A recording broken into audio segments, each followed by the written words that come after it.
रामराम मंडळी, next generation फार्मिंगवर मी अमोलकाकडे तुमचं स्वागत करतो. आपले पांढऱ्या सुतावे टोमॅटो कसे बांधायचे आपण पाहून घेऊ. अशा प्रकारे गाठ मारायची.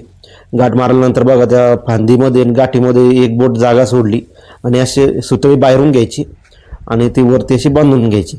असो, आता या सुतळीचा फायदे सांगतो तुम्हाला आणि तोटेही सांगतो. पांढऱ्या सुतळीचा सर्वात मोठा फायदा आहे की ही 50% खर्च यायचा. 120 रुपये किलो सुतळी येते आणि जवळपास 1 क्विंटल सुतळी जर तुम्हाला लागायची समजा तर आपली 50 किलोमध्येच आपलं काम भागतं.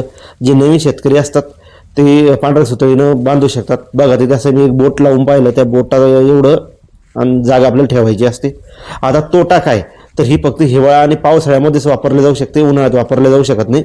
आणि या सुतळी जर बांधणी केली तर झाडाला कापा पडतो, फांदी मोडून पडू शकते. हा एक त्याचं मोठं नुकसान होऊ शकतं. म्हणजे फायदा जर पाहिला आपण तर दुसऱ्या बाजूला त्याचं नुकसान बी असतं. आपली रेग्युलर सुतळी ही दुप्पट लागते, पण त्यामुळे झाडाला नुकसान होत नाही. आणि रेग्युलर सुतळी आपण वर्षभरही वापरू शकतो, कोणत्याही सीझनमध्ये वापरू शकतो.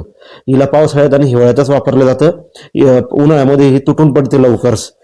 तर व्हिडिओ आवडल्यास लाईक करा, शेअर करा आणि सबस्क्राईब करा मंडळी. आणि जर नवीन असेल तर बजेट कमी असेल तर वापरू शकता, असं काही नाही. फक्त व्यवस्थित बांधा. जास्त दिवस प्लॉट चालवायचा नसेल तर प्रॉब्लेम नाही. भेटूया पुढच्या व्हिडिओमध्ये. लाईक तर नक्की करा, शेअर करा. धन्यवाद. राम राम.